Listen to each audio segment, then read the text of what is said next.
Hey guys, welcome back to Candy Beauty. So today we're going to be testing out the new Covergirl Simply Ageless Skin Perfector Essence Foundation. It's a new foundation. This is 1 fluid ounce. I got 2 shades because I do want to sort of compare it to what it's kind of like Captain. I mean, when you look at these, you think of these. I also think of my Rose Ink foundation as well. This is one of my favorite foundations of this year. So I don't think I'm gonna get a chance to do this, but I could do a separate review. But I do want to thoroughly review the Covergirl ones and then also kind of compare it a little bit to the Chanel. Now, the Chanel is not obviously there's a big size difference. These are made in the USA, the Covergirl ones, and they are 1 fluid ounce, and it doesn't have a shelf life in here, but I did pick up the shade medium. Let me just try to show this. I did pick up the shade medium and then medium tan, 40 and 50, and then the Chanel is made in France and it's 0.7 ounces and it has a 12-month shelf life. And this is in the shade medium plus. Right there, medium plus.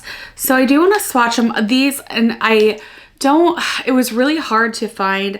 I don't know if I was able to, so that's the Chanel. I don't really know if I was able to find a full-on like match per se. I'm gonna start out with 40, which is medium. So consistency wise, they are very similar, but you can see that the Covergirl is a little bit more like liquidy in between the beads, and the Chanel is a little bit more concentrated.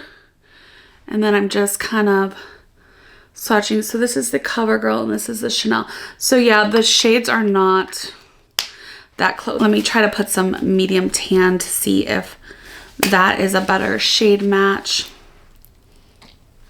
There's a lot more liquid in between the Covergirl. Okay, so none of them look like they are like exactly the same as the Chanel. So what I'll do is I'm going to put the Chanel on one side of my face and I'm going to put the Covergirl on the other, and I might mix the shades, but honestly, formula wise so far, they feel very, very similar. I really don't notice a difference. They both feel like really nice and gel-like and beautiful. The only thing that I am noticing is that the Covergirl seems to be, the beads are a little bit bigger and there's more liquid in between the beads, but everything else pretty much feels very similar. So the Covergirl is around $20. I think I paid $20.99 for it, and I was able to find it. I forget where I found it. Ulta didn't have it yet, but by the time this goes up, they probably will. And then the Chanel, I actually did get at Ulta at a store when I was visiting that my stores don't have Chanel, but there are Ulta stores now that do have Chanel. So I've been meaning to do a review of this for you guys actually. And oh, by the way, if you haven't already, make sure you subscribe to the channel, tap that bell so you can be notified of all the new upcoming videos. And you guys, like I mentioned before, if I would love to do a giveaway like I do every year. However, there haven't been comments and views. So in order for me to do one, I need you guys to rally. So if you want to do a giveaway, rally, watch the videos, make sure you comment, give them a thumbs up. And I'm not going to mess around with the application. I'm going to use the application that I do for every foundation just so I know how it's going to look. I'm going to go in, like I said, with the Chanel first. And the shades will be a little bit off, it looks like, because it's not like an exact, I don't have anything on my face except for just, I put some moisturizer on like an hour or so ago.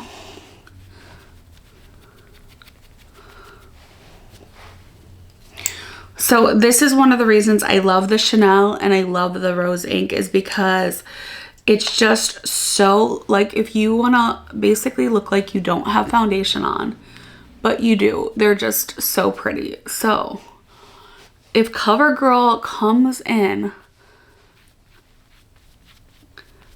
and provides a very close dupe, I will be very, very, very enthused, because the Chanel is $70. I think I paid around $70. It was closer to $80 with tax. And so the CoverGirl is like a quarter of the price, or a third of the price. Yeah. Okay, so Chanel on this side. The Chanel has a slight, like, perfumey, kind of like fresh scent, but nothing overbearing. Okay, and now I'm taking a new one of these, and I'm gonna go in with the CoverGirl. Here's the CoverGirl again.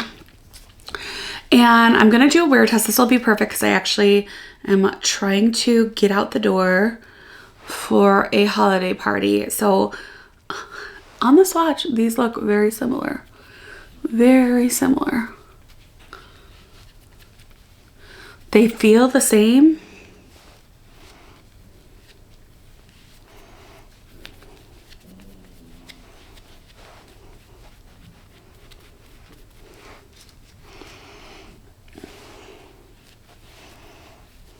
Wow. If I had, the shades are off, but honestly, this is a little, I mean, it's applying pretty darn close. It's a little bit more like clean, like not I wouldn't say it's patchy, but like, see, there's a little bit of unevenness, but you just have to like blend it out a little bit more than the Chanel. But you guys, it's pretty close. It's pretty close. I mean, the shades are pretty close too.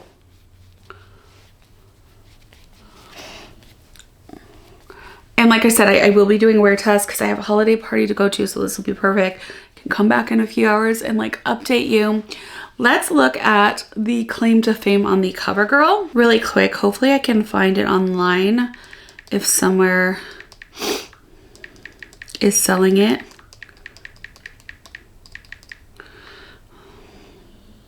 Okay, so it says skincare and makeup hybrid formulated with tranexamic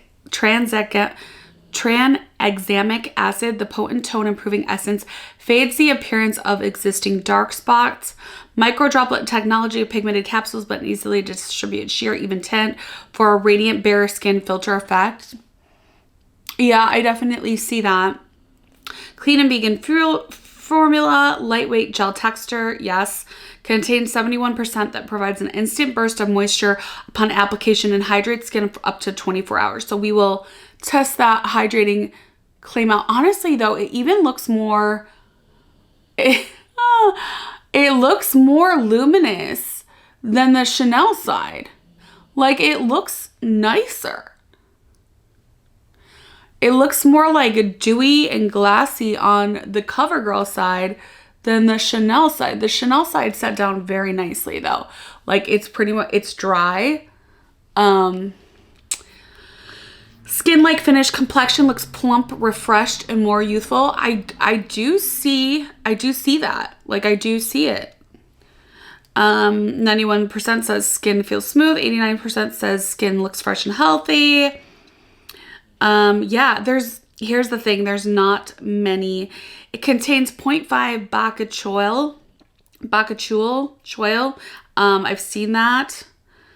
I mean, there's just like a lot of good stuff in here.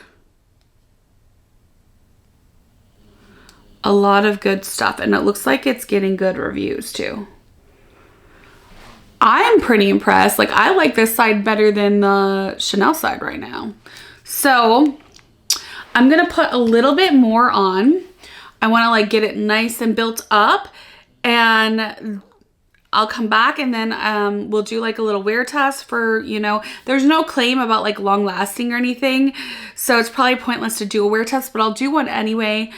Because the only claim as far as time frame was like skin feels hydrated for 24 hours, and we will be out and about for a good probably 8 to 9 hours. So anyway, okay, so I just built up both sides, and honestly, they look pretty darn identical. The only thing that I can say is the Covergirl just feels a little bit more hydrating and luminous and glassy, and the Chanel feels just like a little bit more matte, and it dries down a little bit faster. But honestly, they're very, very, definitely very close. So I will be back after we go out in a few hours, and I will let you know how it held up. But so far, so good. All right, you guys. So it was too dark to film like while we were out and about, but I am back, and I have to say, honestly, let me just try to get closer for you guys. Like, there are some spots where it, you know, again, this is the Covergirl side, sorry.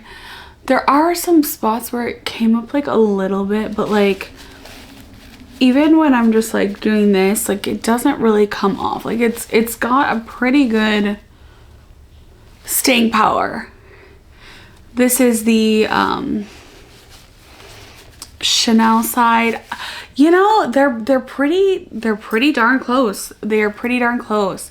I think the Chanel's a little bit more like matte and again, just like more like your skin, but better, smooth. And then this one is definitely, Covergirl is definitely more luminous.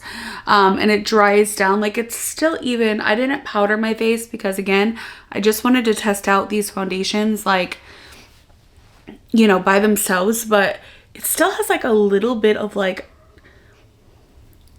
you know, you not like tack, because it's not tacky. Like it just feels like healthy. And like you put like lotion on your skin or something. I honestly think that this is a wonderful dupe. It is very, very close to the Chanel. The Chanel just dries down a little bit better, is a little bit smoother and a little bit more matte. And the Covergirl is a little bit more dewy, luminous. Yeah, there weren't any major differences. Honestly, they both stayed on my face really well. The shades ended up being pretty darn close. They both have that like technology where even if it's not quite the right shade, it'll blend into your skin tone and sort of enhance it and sort of just mesh into it. So don't worry, because I was really worried about finding the right shade. If you're like one a little bit darker or deeper, darker or lighter, it should still be okay because it's not like that concentrated formula. But blendability, the same. Opaqueness, the same. Finish, pretty much the same, just a little bit more luminous and dewy on the Covergirl side. The way it feels on the face, the same. Both very comfortable. I do think it's hydrating, but I wouldn't say it's like, I have more hydrating foundations. I wouldn't say that it's like 12-hour hydration like they said. I do think my Rose Ink is actually more hydrating feeling than both of these. But as far as it compared to the Chanel, same. This is definitely a dupe. You definitely, if you've been wanting to try the Chanel and you just don't have that $70+ with tax, then I definitely recommend going out and getting the Covergirl. Amazing formula. It is a little bit pricey for affordable drugstore. It's $20, but again, the formula is really, really nice, and it's even cheaper than the Rose Ink, and it's cheaper. There's a bunch of these now with the BD formulas, but yeah, it's a great alternative to the Chanel. So those are my final thoughts. You guys don't forget to comment down below and let me know what your thoughts are. If you've picked this up, if you were thinking about picking it up, definitely let me know down below. And if you have any questions, you can ask me and I'll try to help you. And if you haven't already, don't forget to subscribe, tap that bell, comment down below, and give this video a thumbs up. And I will see you all. Thank you so much for watching in my next video. Bye-bye.